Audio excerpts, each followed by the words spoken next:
I'm here with Robbie. We've just witnessed Everton 1, Arsenal 1, the hors d'oeuvre to the Real Madrid game. Your initial thoughts, Robbie?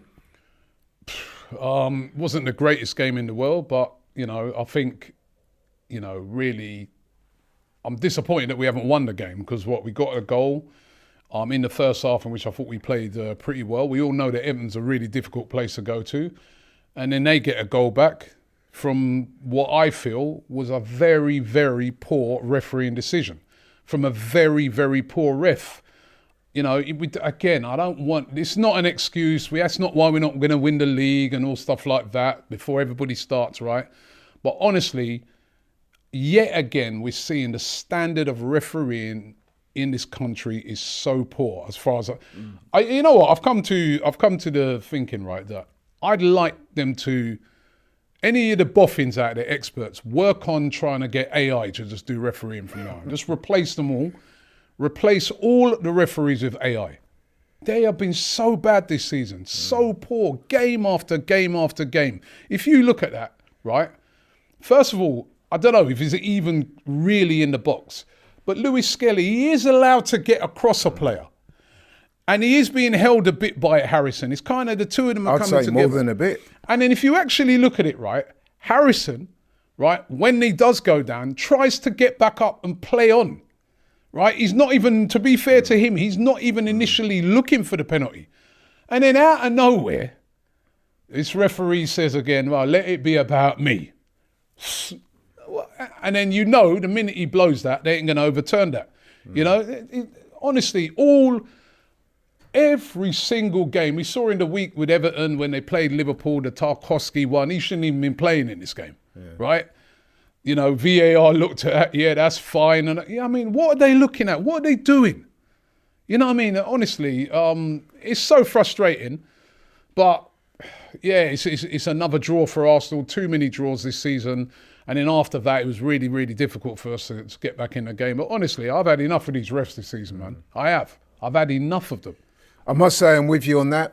Anyone who knows me knows that I'm one of those guys. I tend not to try and blame referees too much. I tend to look at the players, but on this occasion, I'm with you. Soft, 100%. That was never a penalty. What is football now? You can't touch nobody. You can't, there's no physicality. What is it? It's a complete. It's like basketball. In basketball, as soon as you touch someone, that's a foul. Maybe soon what we start doing is you just start taking free penalties if you touch someone or, someone gets fouled out. And actually, no, you wouldn't get fouled out with this referee because he allowed their players to do foul after foul. That guy Patterson, he committed foul after foul after foul in the game. I don't even think he got a yellow card. Yeah. And if you're a defender, I don't blame him because you're a defender and you're up against tricky players that Arsenal have got, and you get away with the first one, you say to yourself, all right, well, I've got another one before I get a yellow. You get away with the next one, you say, oh, I've got another one. So if he tries to go through, I'm going to take him out again. And that's what they did all game. They were just, listen, the Real Madrid game is going to be completely different to this because, it's not going to be as physical. You're not going to have all the long balls over the top, which, basically it was a very industrial performance by Everton. We know that's how they play. I'm not faulting them for that. But I'm just really disappointed with that refereeing decision. To me, again, it's ruined the game because we're talking about it. Yeah. And we should just be talking about the game and the performance. Listen, everything you said there, I pretty much agree. It was a terrible decision. For me, it was hometown cooking because he wouldn't have given that if, say, the game was at the Emirates. He wouldn't have given that for Everton if the game was at the Emirates. But let's put the referee aside for 1 second. As you said, it's impossible to look at this game without kind of framing it in the reference to the Madrid game. I didn't think we were at our best today, but were there any players today that kind of stood out for you? Yeah, especially thinking about Tuesday's game against Madrid. Well, obviously they got one eye on that game. They got one eye on that game. You can tell by the team selection. Literally all the main players were left out. There was no Partey, no Odegaard from the start, no Saka, no Martinelli. That tells you all you need to know. He changed up the whole team. Because he had one eye on that game. But to be fair to the guys who came in that first half, I thought they did really, really well. Sterling, he got an assist and I thought he played okay. Trossard with a really good finish. He could have had a couple more goals in that first half maybe as well. But he looked good. He looked dangerous. So, you know what I mean, he has puts a little thought in the manager's mind. How do you think Ben White played today? I thought Ben White did okay, you know what I mean? He had that little sloppy moment in the first half, but I thought overall he weren't too bad, you know what I mean? And Kivior had a good game. He got he got man of the match on off of the guys on the TV. And I thought he had a pretty solid game. I was kind of blaming him when I was on the watch along, or I was putting part of the blame on him for that penalty, saying that he made the ball come over and drop. But he was, to be fair, when I look back at it, he was absolutely nowhere near it. Can't really blame him for that. And he's put in a case to start, and even Kieran Tierney, when he came on at the end, he put in some great balls into the box.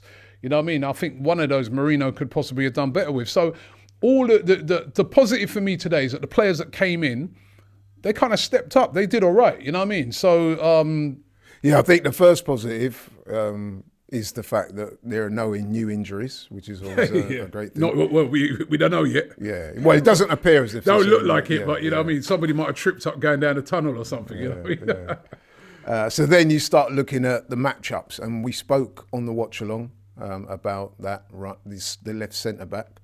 Do you think Kivior's played himself into that position, or do you think Ben White makes a case?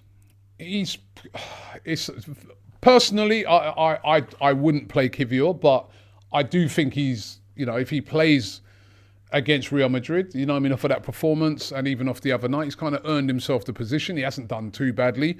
But why wouldn't you start him? Because I just think I would rather go for Timber on the right, because I think, with those tricky, quick players that you've got for Real Madrid, I think you need Timber playing on that right-hand side. And then I'd go Ben White and Saliba. Remember, Ben White is a centre-back, you know what I mean, by trade initially. He can play that position. He played there earlier on in the season, did all right. And I just think Kivior still, not today, but he still can have that little error in him. And I think I would rather Ben White and Saliba. And then at left-back, Mars Lewis-Skelly. So... Do you not think that, hang on. Ben White, for me, personally, I think he looks a little bit off the pace. So do you think it's wise for somebody that's not quite up to it to get the starting berth ahead of a guy that, whatever you want to say about him, he is in his moment right now playing better than Ben White? No, well, I think Ben White, he's just come back, innit? So, you know what I mean? That was his first game back after another injury. But I just think... Personally, this is my personal opinion. Listen, if Kivior plays, I'm not going to be angry about it, because he's come in and he does play on that left-hand side of centre-back. But to me, I just think it's a bit more solid with Ben White in there and Saliba. I just fancy that against Real Madrid. I would prefer that. But if it is Kivior, I'm not going to moan and groan, because it's Gabriel's out. It's the circumstances that we have around the game. But I think I would prefer Ben White and Saliba in there. I just think it's a bit more solid. Okay, and moving further up the pitch, midfield, I didn't think Declan Rice had his best game today, but obviously that's not to say that. Yeah, I think he played with one eye. He had one eye on that game as well. You know what I mean? So I think there was a lot of players like that. You know what I mean? He weren't awful, but I think he had one eye on that game. And you're playing against a really physical team like Everton. You don't want to get yourself injured, do you? I think Declan Rice, will definitely plays. Partey comes back in for Jorginho, obviously. And Odegaard comes back in. And then up front, for me, you know what I mean, you've got Saka who's back. He starts that game for me.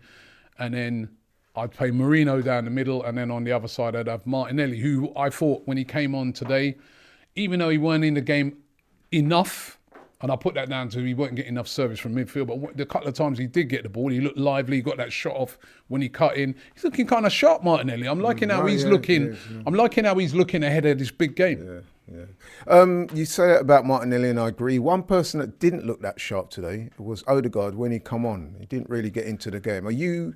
Some of the fans are voicing some concern. In fact, there's been one or two fans who are suggesting that Odegaard might be struggling to start against Madrid on Tuesday. No, of course he starts. You know what I mean? And listen, he's only on for about 15 minutes, you know what I mean? And when you're playing against a team like Everton, you know what I mean? And like it's 1-1, they're just going to shut the game down. It's going to be really, really difficult. that's not, to me, I'm not measuring it off of that game. He weren't great the other night against No, Fulham but he's either. not been at his best recently. Are He you hasn't concerned been. about his form? He hasn't been, but to me, I would still start him in that game. It's a big game. It's a big game. He ain't going to be like this game. You're going to see players like him are going to be important in this game. I know he ain't been at his best, but he's a captain. He's not going to, the one thing we know about him, he doesn't run, he doesn't hide in games, right? And maybe this is the game when he steps up. He has to play in this game. So I have no problems with him starting this game. And heading into the game, I mean, obviously today, like you said, Robbie, you can't look at this game as a measurement for Tuesday, but in terms of how we go into the game, in terms of players, the morale, the injuries and stuff like that, how are you feeling? I would have been quite confident for this first leg if Gabriel was fit. I would have been. You know, I mean, with Saka back and that, you know, I would have been feeling like, obviously you're playing Real Madrid, and so they're the favourites. But I would have been feeling very optimistic. Obviously, with Gabriel being out now, you know, I mean, you've got that in you where you're just very worried about the defence now all of a sudden. But again, as the defence has shown today, they don't concede a lot of goals. So I think we've got a very good chance in that first leg. We're gonna have to keep the mistakes down, and cut those mistakes out of the back. And if we play our game, we've got to go into that game and play without fear. They concede goals, Real Madrid, right? They do concede goals. Play without fear, then defend well, you know, and we've got a chance. It's all on that game. And I do think they had one eye on that game today. It's all on that game. And so I think for the first leg, I'm just dealing with each game in isolation. I'm going to be confident that we're going to get a win out of that game. Okay, Robbie, thank you very much.